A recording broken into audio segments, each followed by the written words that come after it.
तो ये बताएं, अब वक़ारुज़्ज़मान का हम जिक्र कर रहे थे कि उनके अच्छे खासे रिलेशंस थे शेख हसीना के साथ, तो इसीलिए स्टूडेंट रिप्रेजेंटेटिव्स ने कहा है कि हम इनको और इनकी गवर्नमेंट को, इंटरिम गवर्नमेंट ही सही, इनको हम कबूल नहीं करेंगे, हम मोहम्मद यूनुस साहब की गवर्नमेंट को कबूल करेंगे। और उधर से मोहम्मद यूनुस जो अभी बांग्लादेश में नहीं, आउट ऑफ कंट्री हैं, उनके तर्जुमान ने भी कह दिया है कि हम ये ऑफ़र कबूल करते हैं, we are ready to take the lead.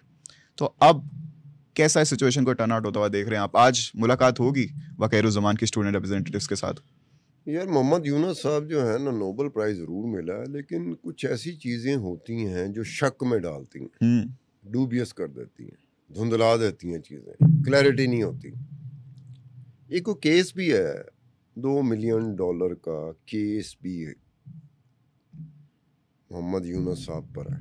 ठीक है। अब वो जो नोबेल प्राइज़ मिला था वो पॉवर्टी एलिवेशन नहीं होती, गुर्बत हटाओ, उसकी पोजीशन कोई ऐसी नहीं थी। वो एक बैंकर था, बैंक का सदर था। हाँ, हटाया उसे हसीना वाजद ने था, और हटाया इस चक्कर में था कि काफ़ी उम्र हो गई। ये काफ़ी उम्रों वाले लोगों के एक हक होता है इससे एक उम्र में। खुद हसीना वाजद की क्या उम्र है? 78 साल है। ये मोहम्मद यूनुस साहब की 80 साल से ऊपर उम्र है। वहाँ डोनाल्ड ट्रंप साहब, हमारे प्यारे डोनाल्ड ट्रंप साहब, उनकी भी 78 साल है। जो बाइडन की 81 साल है। अब हमें इतने, एक हमारे साहब हैं जेल में गए हुए, वो भी 72-73 साल के हो गए।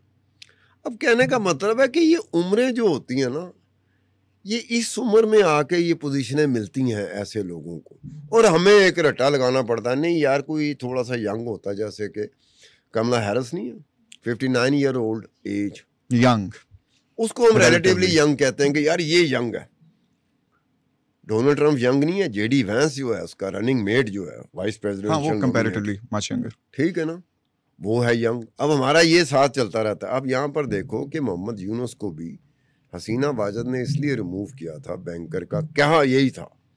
उसकी और वजूहात भी हो सकती हैं ऑफ कोर्स, कि ये काफ़ी उम्र के हो गए हैं, अब इनको छोड़ देना चाहिए। और उन पर यह भी है कि जहाँ पर एक जगह पर नोबेल प्राइज़ का मिलने का मतलब होता है कि बंदा बहुत बड़ी शख्सियत है। हमारे यहाँ एक को मिला था नोबेल प्राइज़, लेकिन हमने उसी को निकाल दिया। हमारे यहाँ ये होता है ना कि हमें कदर नहीं होती, कदरदान है नहीं पाकिस्तान में।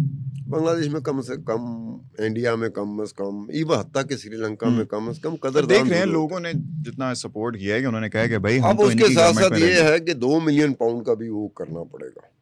और ये मुल्क ऐसा मुल्क है बांग्लादेश के, सियासी तौर पर मैच्योर होने के बावजूद यहाँ पर दुनिया में शायद ऐसी मिसाल किसी और मुल्क में ना हो कि एक इंटरिम गवर्नमेंट ने, जिस इंटरिम गवर्नमेंट की ये आर्मी चीफ बात कर रहा है ना बांग्लादेश की, इंटरिम गवर्नमेंट ने एक जगह पर हसीना वाजद को अंदर कर दिया था, कत्ल के इल्ज़ाम में अंदर कर दिया, और दूसरी तरफ खालदा जिया को अंदर कर दिया था। ये इंटरिम गवर्नमेंट ये काम कर रही है कि 2 पॉपुलर फोर्सेस हैं, एक अवामी लीग है, एक नेशनलिस्ट पार्टी है, दोनों के सरबराहों को, और औरतें थी, दोनों को अंदर कर दिया। अब अगर आर्मी चीफ का ये है कि वो इंटरिम गवर्नमेंट जो आएगी उसका ये नहीं पता कितने अरसे के लिए आएगी, कब तक चलेगी, उसकी पॉलिसीज़ का तयन कौन करेगा ये भी नहीं पता, और ये भी नहीं पता कि उसमें रिप्रेजेंटेशन मिलेगी अवामी लीग को कि नहीं। ये कॉमन सेंस है। अब अगर ये प्रज्यूम कर लेना, अगर ये प्रज्यूम कर लेना कि बांग्लादेश में अवामी लीग का वोटर खत्म हो गया, ये बड़ी मुश्किल सी बात होगी मेरे जैसे बंदे के लिए डाइजेस्ट करना।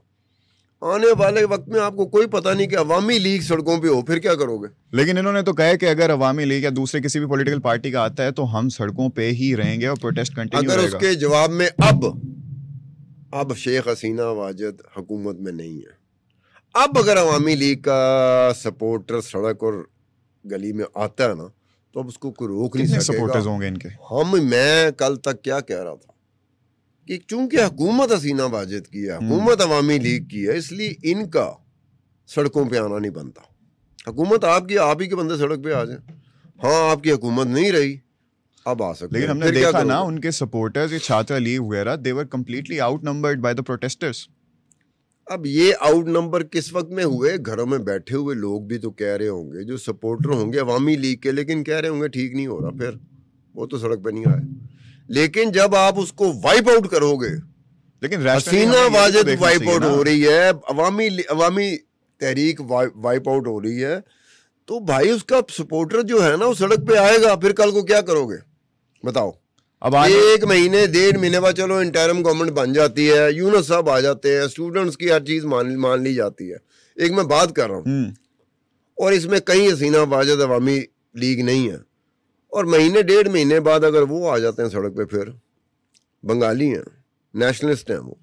एक उनका हमारा फ़र्क ये है, इंडियंस का भी यही फ़र्क है कि वो इंडियंस हैं, नेशनलिस्ट हैं। बांग्लादेश का भी यही है कि वो बांग्लादेशी हैं और नेशनलिस्ट हैं।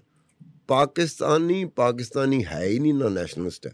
इधर तो मैंने अपना कुंबा संभाला हुआ, उसकी बजा रहा हूँ। ठीक है, थोड़ा तुमने अपना कुंबा संभाला हुआ है, हम तो अपनी फैमिलियां संभाल के बैठे हुए। थोड़ा सा वापस आते हैं इंडिया बांग्लादेश के। आपने जिक्र किया शेख हसीना उड़ के इंडिया चली गई हैं। आज कल वो नई दिल्ली भी पहुंच गई थी। आज दिल्ली में तमाम इंडियन गवर्नमेंट ने APC बुला ली है। वो भी थोड़े हक्के बक्के लग रहे हैं, थोड़े से पैनिक मोड में लग रहे हैं। तो व्हाट डू यू थिंक, क्या चल रहा है अभी इंडियन गवर्नमेंट के दिमाग में? यार जब ये गई है वहाँ पर तो पहली दफ़ा नहीं गई। 1975 में जब शेख मुजीबुर रहमान को कत्ल कर दिया था, एक फ़ौजी इंकलाब आया था, तख्ता उल्टा था, तो उसमें शेख मुजीबुर रहमान की फैमिली के 18 बंदों को कत्ल कर दिया था। हसीना वाजिद, कल मैंने कहा था अकेली हसीना वाजिद है, बाद में मैंने चेक किया तो हसीना वाजिद और उसकी छोटी बहन वो वहाँ पे नहीं थे, बांग्लादेश में बच गए थे। अगर हसीना वाजिद और उसकी छोटी बहन भी होती उस एक वक्त में, तो फैमिली के 18 बंदे मारे गए थे, ये भी मारे जाते। ये वही बहन है जिनके साथ शेख हसीना इंडिया गई है। अब वो ये है कि उस वक्त भी 1975 से 1981 तक भी हसीना वाजिद दिल्ली में रही थी। ठीक है। अब वो गई है तो उसको रिसीव किसने किया है? एयरपोर्ट पे किसने रिसीव किया? अजीत डोवाल ने। Ajit Doval national security adviser है प्रधानमंत्री नरेंद्र मोदी का, और वहाँ पे पहले मीटिंग हुई है कैबिनेट कमेटी ऑन सिक्योरिटी, उसकी मीटिंग हुई है। और कैबिनेट कमेटी ऑन सिक्योरिटी होती है जिसमें 4 वज़रा होते हैं, मंत्री होते हैं, क्योंकि इंडिया की बात हो रही है, हम मंत्री कहें। उसमें डिफेंस मिनिस्टर होता है, होम मिनिस्टर होता है, फाइनेंस मिनिस्टर होता है, एक्सटर्नल अफेयर मिनिस्टर होता है, और अजीत डोवाल भी होता है। जो कल मीटिंग हुई है कैबिनेट कमेटी ऑन सिक्योरिटी की, उसमें इंटेलिजेंस ब्यूरो इंडिया का चीफ भी था।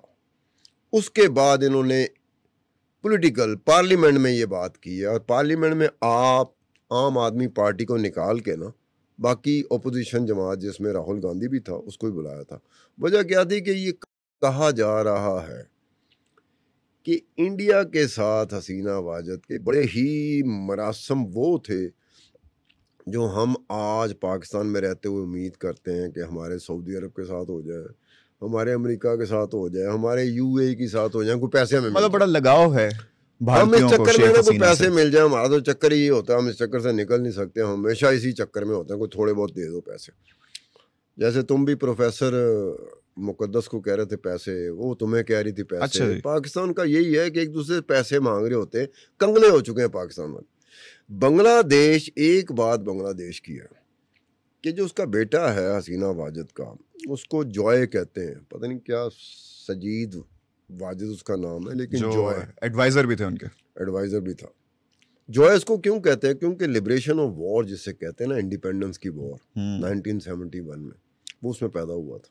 तो जॉय का मतलब है विक्ट्री, बंगाली जुबान में इसको कहते हैं विक्ट्री, फतेह कहते हैं। ठीक है। तो जॉय ने बड़ी अजीबोगरीब बात की। जॉय ने वही बात की, उन्होंने कहा ये जो फौज है इसको ख्याल करना पड़ेगा, इस फौज को ख्याल करना पड़ेगा, अब मेरी माँ दोबारा नहीं आएगी। अब हसीना वाजिद का बेटा, ये BBC को उसने कहा मेरी माँ अब दोबारा नहीं आएगी, और मेरी माँ कहती है, क्योंकि वो खुद भी एडवाइजर रहा है बांग्लादेश का, उसने कहा है कि जनाब हमने टर्न अराउंड कर दिया बांग्लादेश को, fastest growing economy of the world was Bangladesh. ठीक है। वो मेरी माँ के टेन्योर में हुआ था। ये बंगालियों ने क्या किया बांग्लादेश? तो अब शेख हसीना इंडिया में रहेंगी, ये उसका बेटा कह रहा है। मुझे नहीं पता वो इंडिया में रहेगी, वो लंदन जाएगी, वो अमेरिका जाएगी, मुझे नहीं पता है भारतीयों को शेख हसीना से। शेख हसीना का अगर आप देखा जाए तो ये आने वाले जो हैं, ये क्या उदम मचाएंगे? ये क्या इंडिया के खिलाफ खड़े हो जाएंगे? क्या ये मोहम्मद यूनुस जो नोबेल प्राइज जिसको मिला है, क्या ये चीफ ऑफ आर्मी स्टाफ वकीरुज़्ज़मान जो है, ये खड़े हो जाएंगे इंडिया के, ऐलान जंग कर देंगे? अब्दुल सत्तार खान साहब, जंग का ऐलान होता है या नहीं होता? अभी जो ऐलान हो रहा है वो हो रहा है वक्त का, वक्त खत्म हो चुका है। हमें आज की पॉडकास्ट को यहीं पे खत्म करना पड़ेगा। अब हमने देखना ये है, देखो तुम भी वही काम कर रहे हो जो आर्मी चीफ बांग्लादेश ने किया कि वक्त नहीं है, आप उसी निकले, पे आ रहा हूं मैं, उसी पे आ रहा हूं। C-130 देते आप निकल जाए।